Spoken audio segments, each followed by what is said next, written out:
Now, the backlash is growing after new emails show Fairfax police tried to flag an accused killer as dangerous months ago. There are questions about whether Abdul Jallo could have been stopped before he allegedly stabbed Stephanie Mentor to death at a Hybla Valley bus stop in February. The warnings are now part of an intense political fight in Richmond, and there is criticism that prosecutors are frequently dropping cases and allowing criminals to walk free. Yeah, our Matthew Torres is in Fairfax County tonight and just learned a murder case against a different suspect was just dropped.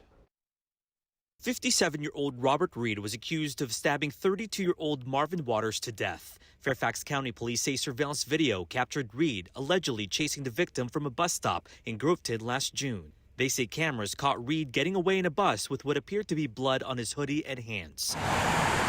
But this week, Fairfax prosecutors decided to drop a second-degree murder charge against Reed. They say while there was video, it did not clearly capture a stabbing. The Commonwealth said the knife on him did not have blood or any kind of DNA evidence. Plus, witnesses were uncooperative or could not be found. The arrests were made.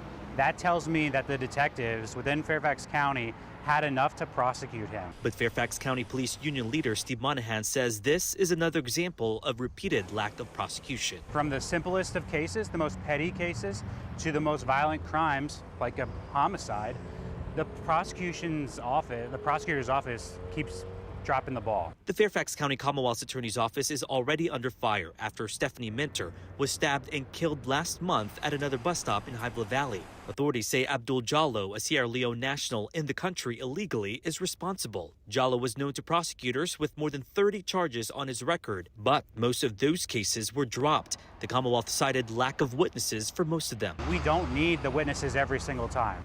The detectives, the officers of the Fairfax County Police Department absolutely did their job. In these newly obtained emails, Fairfax police tried to warn prosecutors about the threat Jallo posed as far back as November. That's when Jallo was allowed to walk the streets unsupervised despite violating probation upon his release from prison for malicious wounding. The emails called him a repeat and violent felony offender whose behavior appeared to be escalating. One message reads, "It's not a question of if, but rather when he will maliciously wound or worse, again." Stephanie Mentor was killed 3 months later. It's a failure of our system. When it comes to repeat violent offenders, I think we need to be taking action.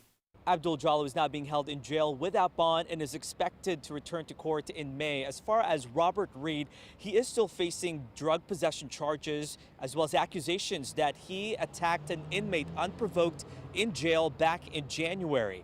He was in court today representing himself.